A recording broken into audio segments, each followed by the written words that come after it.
अस्सलाम वालेकुम दोस्तों, अभी कुछ दिन पहले कराची एयरपोर्ट के ऊपर FIA की जानिब से एक ऐसी ऑफलोडिंग की गई है जिसको सुनने के बाद दिल बड़ा खुश होता है और दिल करता है कि FIA के एहलकारों को बंदा इनके लिए दुआएं करे और तारीफी अल्फाज कहे। इसकी क्या वजह है? अगर ओवरसीज पाकिस्तानियों से आपका कभी कोई ताल्लुक रहा है या आप ओवरसीज पाकिस्तानी रह गए तो आपको पता होना चाहिए कि ये कितनी बड़ी बात है। FIA ने जिस बंदे को पकड़ा है ना, ये बंदा कराची एयरपोर्ट के ऊपर सफर करने के लिए पहुंचा था, वीजा सब कुछ ठीक था, ट्रैवल हिस्ट्री बड़ी अच्छी थी, पैसे थे, सब कुछ था।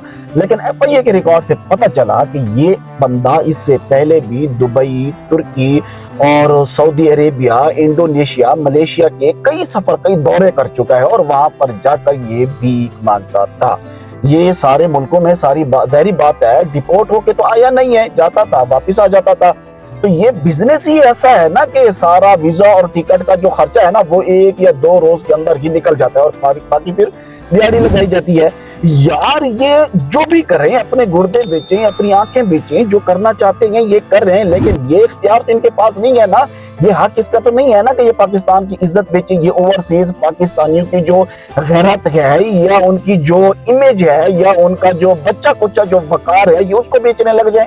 ये तो इसके पास इख्तियार नहीं है ना। बहरहाल FIA के इस काम को हम अप्रिशिएट करते हैं, सलूट करते हैं। FIA 100% कभी गलत नहीं है। हाँ, बिल्कुल कुछ ऐसे लोग हैं जो इनकी जद में आकर ऐसे मामलात के अंदर जो इनकी जद में आ जाते हैं, लेकिन ऐसे लोगों को पकड़ता है ना जब, तो दिल बड़ा खुश होता है। दुआ करें अल्लाह तबारक व तआला हमारे पाकिस्तान को अपनी हिफ्ज़ व अमान में रखे। मुझे दीजिए इजाजत, अल्लाह हाफ़िज़।